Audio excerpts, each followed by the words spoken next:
Few names in Vancouver Canucks history ignite as much controversy as Mike Keenan.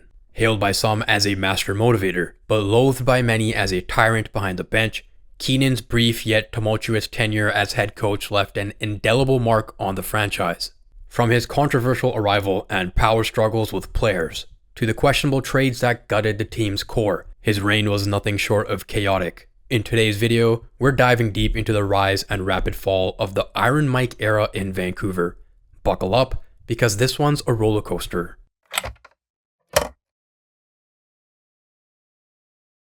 In the mid-1990s, the Canucks were owned by the Griffiths family.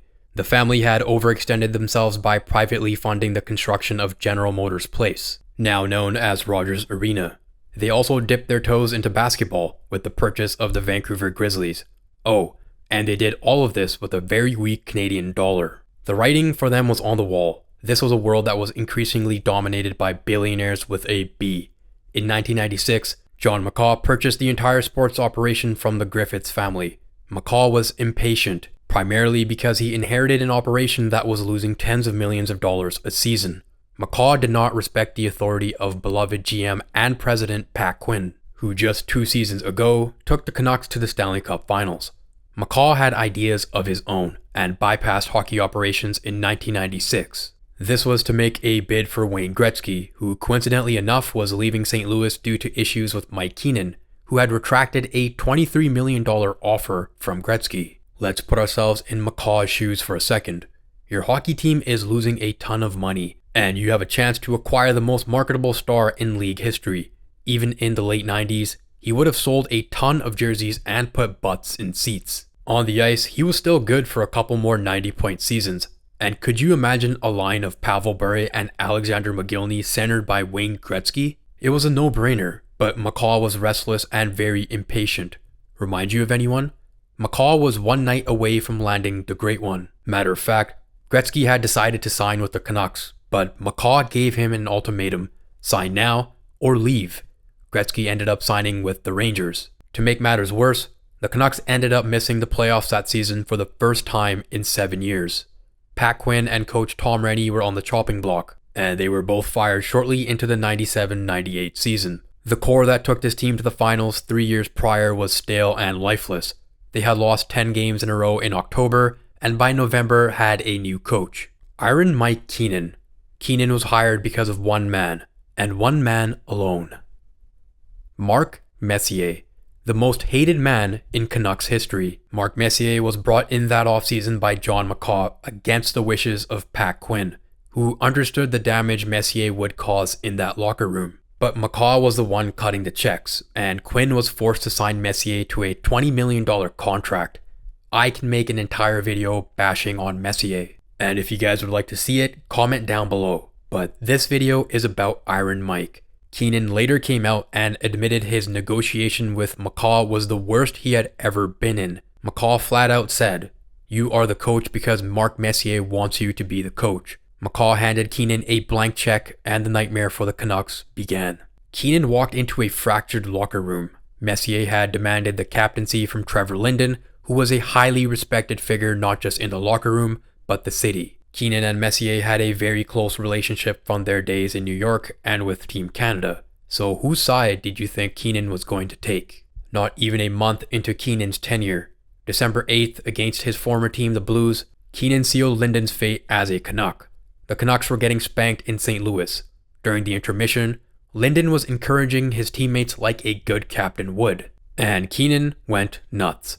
He yelled at Linden, "Sit down, you idiot. Shut the up. Just shut the up. Who are you? What have you ever done?" This was a shocking display of disrespect. Trevor Linden had given his heart and soul to this organization and almost willed them to a Stanley Cup. Unfortunately for Linden, his new coach happened to be the man that beat him in that final, along with the captain that humiliated him by stripping him of the C. Fans were irate, and eventually Keenan walked back his comments. But it was too late. Linden's days as a Canuck were numbered. There is no conclusive way of proving this, but here is my theory. I believe when Keenan was hired, he had a conversation with Mark Messier. I believe Messier told him about the fractured locker room, and either Messier told him straight up to get rid of him, or Keenan made the conscious decision to humiliate, alienate, and drive Linden out of town. The outburst in St. Louis could not have been random. Sure, Keenan was a psycho, but he was a calculated psycho. He knew that to prop up his buddy Mark Messier, he had to tear down Trevor Linden, the legend. And this theory checks out, because that night was Linden's return to the lineup after 8 games missed due to a groin injury. Even if he had a bad game, it makes zero sense to randomly attack him, especially when Keenan's buddy Messier was floating out there. This was confirmed by Gino Ojic himself, who stated, "He didn't even break a sweat for the first 10 games, and just waited for Tom Renney and Pat Quinn to get fired." Messier's heart was not in Vancouver, and he never faced the wrath of Keenan even though he deserved it. Linden was the one that deserved Keenan's respect. Unfortunately, Linden was not the only one that faced Keenan's wrath. If you're enjoying this video so far, please help out a small YouTube channel by liking this video and subscribing. I'm trying to get to 10,000 and I can do it with your help. Thank you.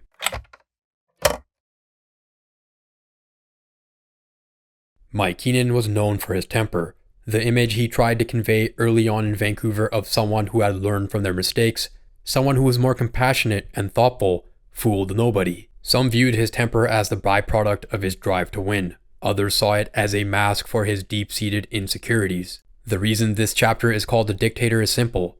When Keenan was in Philadelphia, when his back was turned to his players, they gave him a salute made infamous by a certain mustachioed Austrian.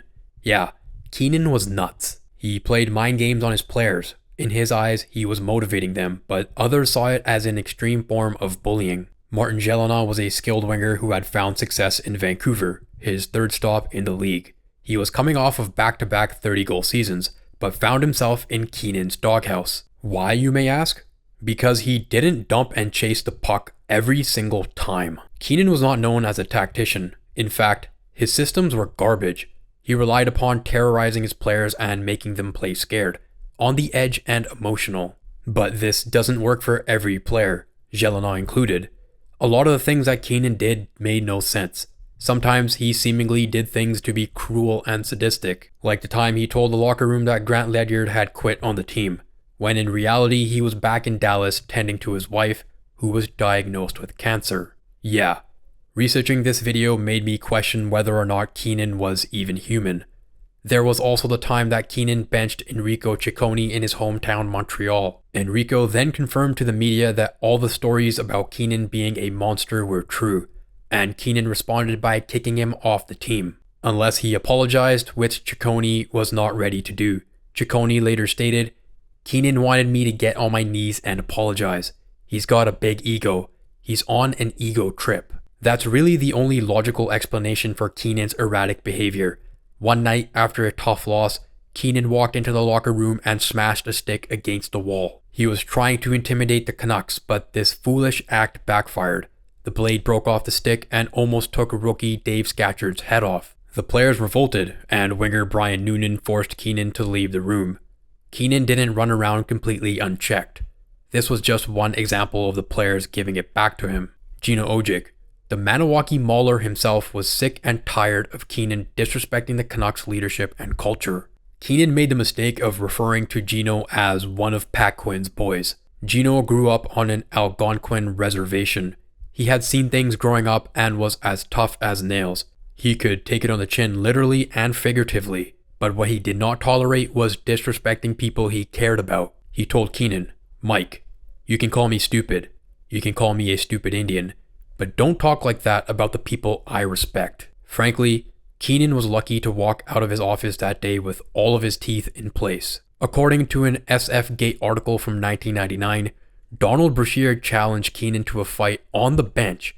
Brashear, of course, denied the allegations. Certain players, however, just could not be bothered, and unsurprisingly, it was Mogilny and Bure who dealt with much worse in the Soviet Union. Pavel Bure stated, "I had no problem with Mike whatsoever, and I loved to play for him." Pavel also respected the fact that Keenan helped him reach 50 goals, which triggered a performance bonus. It seemed like Bure was a player that Keenan liked. Keenan tried to get under his skin by calling him a selfish little suck, but that just seemed to motivate Bure. Bure later stated, "I played for Viktor Tikhonov, so that was nothing. Alexander Mogilny just could not be bothered. Adrian Aucoin relayed a story in which Keenan was all over the star winger. It was shocking because McGillney was quiet and normally kept to himself. Unfazed, he looked at Keenan and said, "Mike, have you ever heard of how I defected? How they threatened my family? You think you're scaring me?" This was enough to get Keenan to shut up, and ironically, Keenan is the one that eventually got exiled to the KHL. This story was later corroborated by Corey Hirsch. There was one player obviously immune to Keenan's tirades, Mark Messier. The weird thing about it was that he openly defended his relationship with Keenan and the preferential treatment that he received. He stated, "In order for a team to be successful, not everybody is treated the same." That is an unbelievably arrogant statement from someone who was not even a star player. He wasn't even close to the best player on the team. Bure, McGillney, and a young Marcus Naslund were all better than him. This is the type of stuff that cemented his legacy as the most hated Canuck of all time. Someone who never deserved to put on that jersey. On second thought, I'm not going to waste my time making a video on this guy.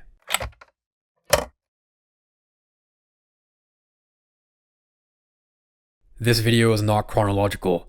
As if parts 1 and 2 were not bad enough, Mike Keenan was more than just a coach. He was also the general manager by January of 1998. When he arrived in Vancouver, he was open about wanting the GM position.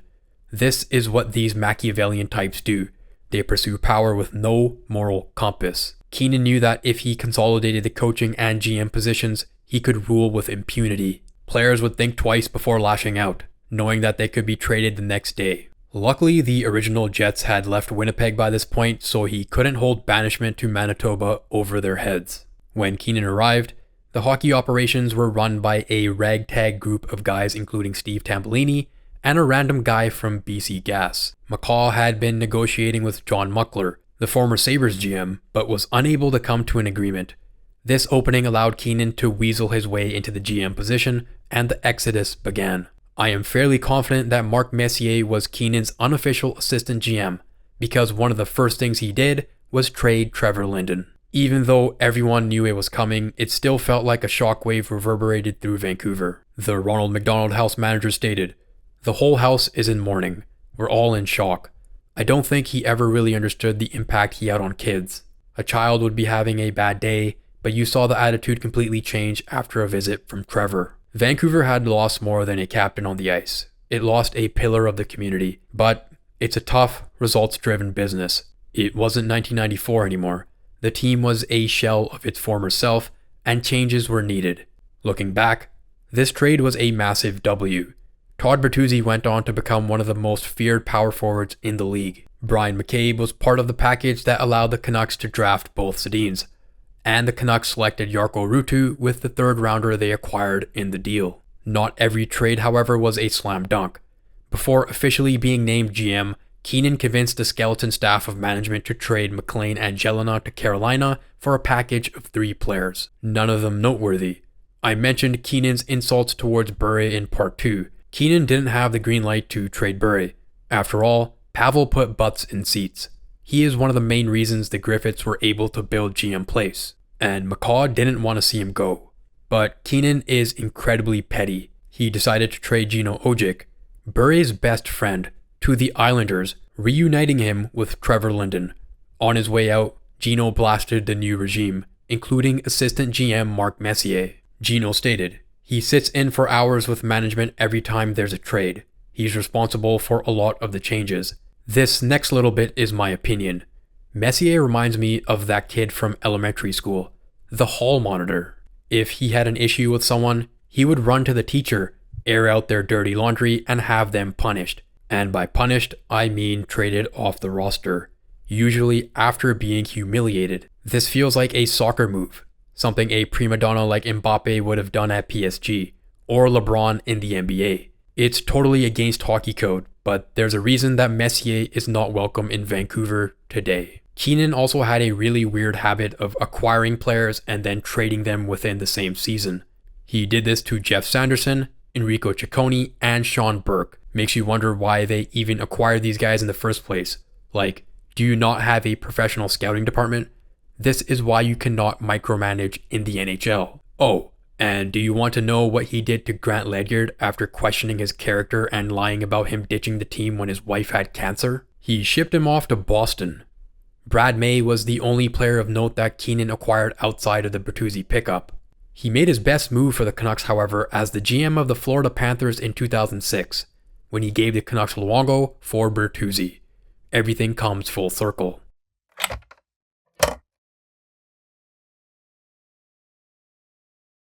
By Finn, I am not referring to the Canucks mascot.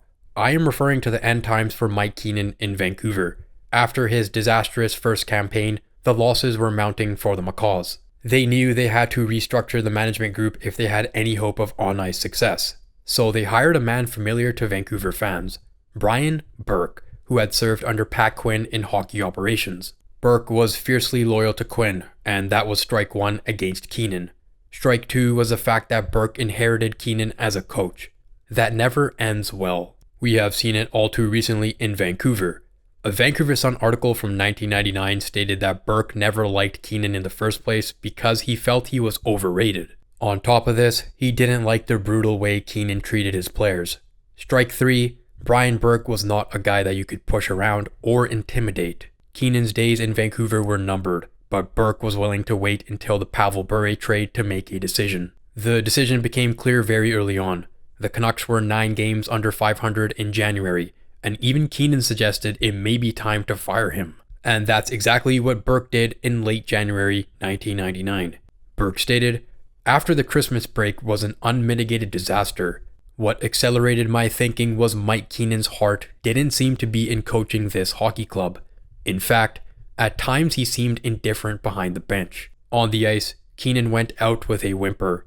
Off the ice, he kicked and screamed to the media afterwards, making excuse after excuse. First, he tried to blame injuries to Todd Bertuzzi, Mark Messier, and Alexander Mogilny. He blamed Burke for not trading Bure earlier for multiple players to add depth. He openly took shots at Burke during the season and after he was fired, stating, 'I don't think Brian has coached at any level.' This is my opinion here, but that's a pretty weak response. It's not Burke's responsibility to handle the dressing room. It's his job to shape the roster and build a winning team. Keenan failed at his duty and took zero accountability afterwards. What's odd to me is how quick he was to blast guys like Linden in the media. But then afterwards, his fragile ego would not let him accept any responsibility. The most petty thing he did on the way out was try and throw Burke under the bus by saying he asked me to fire Canucks legend and assistant coach Stan Smyl. Keenan acted like the only reason Smyl still had a job was because of him, and Burke of course denied this. I have to side with Burke on this one. Why would Burke come in and single out Smyl out of all the coaches? Someone who had their number in the rafters. The steamer was Linden before Linden. He was the heart of the franchise. You don't just walk into an organization and fire a guy like that. It's like Michael Corleone walking into Vegas and talking to a guy like Mo Green like that. A work of fiction, concocted by Keenan. Gino said it best. He felt it couldn't work unless it was his own people he brought in. It was all fun and games when Keenan was shipping guys out for no reason, but now Burke shipped him out and he's a victim? Give me a break. The team was celebrating, but in secret because Keenan's buddy Mark Messier was still on the team. This firing took power away from Messier as well. He couldn't influence Keenan to make moves anymore. Somehow, Keenan continued working in the NHL and was able to land 3 more positions before Calgary finally kicked him out of the league for good in 2009. He then went on to have success in the KHL. If you want to know if he was still the same Iron Mike, go and listen to the Spittin' Chicklets episode with Tim Stapleton. Recently, Keenan became the coach of the Italian national team and was expected to lead them through the 2026 Olympic Games, but for health reasons he had to step down. Some of you may be wondering why I made this video. Well, Keenan came out with a book recently titled Iron Mike, and he's been doing a press tour. In fact, he was on Donnie and Daly promoting the book. I haven't read the book, but if it's anything like the interview, then Mike Keenan hasn't really changed much. I understand there are 2 sides to every story. Mike told his in his book. And this video is meant to be a fan's perspective. Mike cemented his legacy in Vancouver with how he treated team legends like Trevor Linden, Kirk McLean, and Gino Ojic. Keenan and Messier are the 2 most hated people in this franchise's history. Add Virtanen to that list, and you have yourselves a holy trinity. So yeah, this video is going to be biased. It's a reflection of Canucks fans and their frustrations with this guy. I've included a list of sources consulted for this video in the description, so you can check those out. If you enjoy fan content like this and would like to see more, hit that subscribe button. Let's get me to 10,000, and I will see you guys next time.